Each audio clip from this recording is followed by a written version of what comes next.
নমস্কার। আমাদের চ্যানেলে আপনাদের সবাইকে আরও একবার স্বাগত জানাই। শারীরিক সুস্থতা এবং প্রাকৃতিক উপায়ে স্বাস্থ্য রক্ষার নানা বিষয় নিয়ে আমরা সব সময় কথা বলি। আজ আমরা এমন একটি বিষয় নিয়ে আলোচনা করব যা নিয়ে প্রকাশ্যে কথা বলতে অনেকেই লজ্জা পান, কিন্তু ভেতরে ভেতরে এই সমস্যাটি তাদের আত্মবিশ্বাসকে পুরোপুরি ভেঙে দেয়। বিষয়টি হল মুখের দুর্গন্ধ বা ব্যাড ব্রেথ। আপনি কি জানেন এই মুহূর্তে আপনার মুখের ভিতরে ৭০০-এরও বেশি প্রজাতির ব্যাকটেরিয়া লুকিয়ে আছে? হ্যাঁ, ঠিকই শুনেছেন।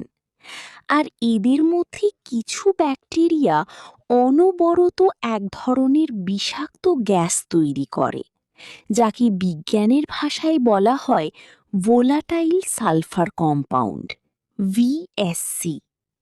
এটাই হলো আপনার মুখের সেই অস্বস্তিকর দুর্গন্ধের আসল কারণ। আপনি হয়তো দিনে দুবার দামি টুথপেস্ট দিয়ে ব্রাশ করছেন, মাউথ ফ্রেশনার খাচ্ছেন, কিন্তু তবুও দুর্গন্ধ যাচ্ছে না। কারণ এই ব্যাকটেরিয়াগুলো আপনার দাঁতে নয়, লুকিয়ে থাকে জিভের একেবারে পেছনের দিকে, যেখানে ব্রাশ পৌঁছাতেই পারে না। আজ আমি আপনাদের সাথে এমন কিছু প্রাকৃতিক এবং ঘরোয়া উপায় শেয়ার করব যা শুধু এই ব্যাকটেরিয়াগুলোকেই ধ্বংস করবে না, বরং আপনার শ্বাসকে ভেতর থেকে সতেজ করে তুলবে। আমরা অনেকেই একটি ভুল ধারণার মধ্যে থাকি। আমরা ভাবি, আমি তো কাঁচা পেঁয়াজ খেয়েছি তাই হয়তো মুখে গন্ধ, বা আজ একটু পেটে গ্যাস হয়েছে তাই এমন হচ্ছে। কিন্তু রিসার্চ বলছে ৯০% ক্ষেত্রেই মুখের দুর্গন্ধের আসল কারণ পেট বা খাবার নয়, বরং মুখের ভেতরের পরিবেশ। আমরা যখন মানুষের সাথে কথা বলি, তখন মুখের দুর্গন্ধের কারণে অনেকেই আমাদের থেকে দূরে সরে যান। অফিসে মিটিংয়ের সময় কেউ পাশে বসতে চান না, এমনকি নিজের প্রিয়জনরাও দূরত্ব বজায় রাখেন। এটি খুবই কষ্টদায়ক। কিন্তু সমস্যা হলো, যার মুখে দুর্গন্ধ সে নিজে তা বুঝতে পারে না, কারণ আমাদের নাক নিজস্ব শরীরের গন্ধের সাথে মানিয়ে নেয়।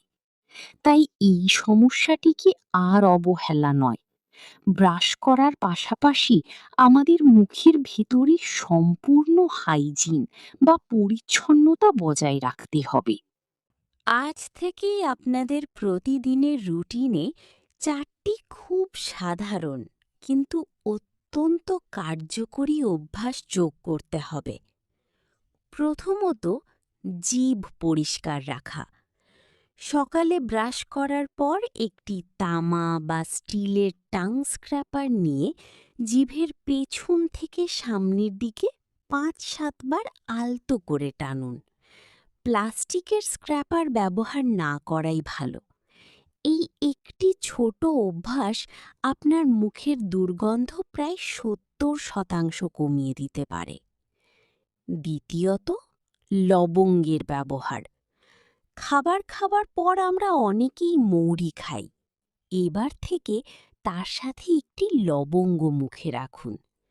লবঙ্গে রয়েছে ইউজেনল নামের একটি প্রাকৃতিক অ্যান্টিব্যাকটেরিয়াল উপাদান, যা সরাসরি দুর্গন্ধ সৃষ্টিকারী ব্যাকটেরিয়াকে মেরে ফেলে। ২-৩ মিনিট এটি ধীরে ধীরে চিবান। তৃতীয়ত, নিজেকে হাইড্রেটেড রাখা। মুখের লালা বা স্যালাইভা হল আমাদের মুখের প্রাকৃতিক মাউথওয়াশ।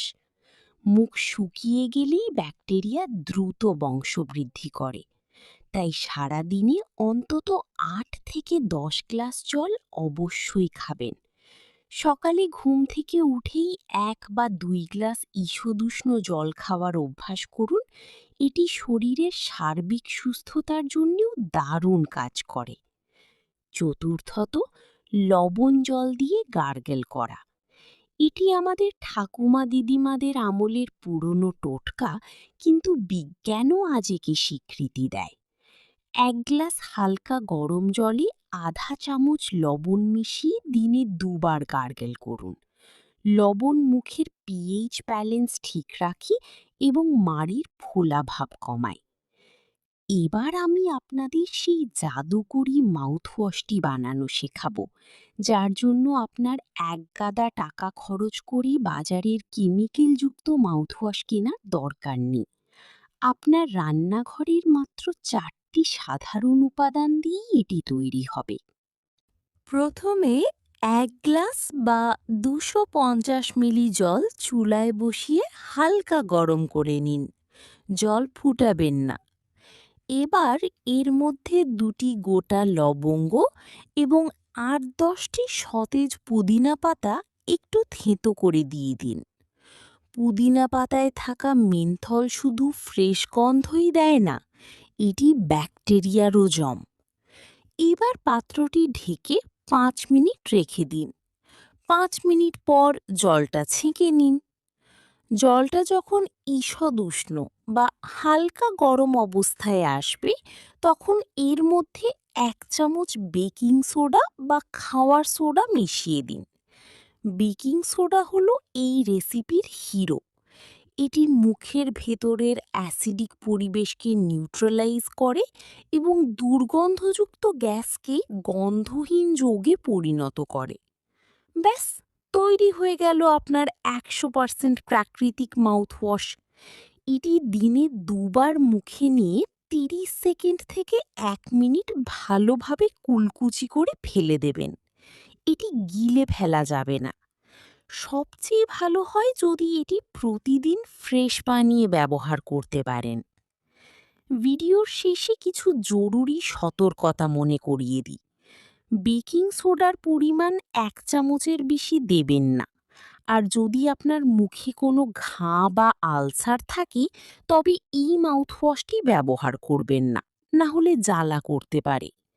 যাদের মাড়ির খুব সিরিয়াস সমস্যা আছে, তারা একবার ডেন্টিস্টের পরামর্শ নিয়ে নিতে পারেন। এই নিয়মগুলো যদি আপনারা টানা কয়েক সপ্তাহ মেনে চলেন, আমি কথা দিচ্ছি আপনাদের মুখের দুর্গন্ধের সমস্যা ম্যাজিকের মতো গায়েব হয়ে যাবে। আপনার আত্মবিশ্বাস আবার ফিরে আসবে। স্বাস্থ্য সম্পর্কিত এই প্রাকৃতিক সমাধানগুলো আপনাদের কেমন লাগছে তা অবশ্যই কমেন্ট করে জানাবেন। ভিডিওটি ভালো লাগলে লাইক করুন এবং আপনার পরিচিতদের সাথে শেয়ার করুন, যাদের হয়তো এই তথ্যটি খুব প্রয়োজন। আমাদের চ্যানেলে সাবস্ক্রাইব করে এভাবেই আমাদের পাশে থাকবেন।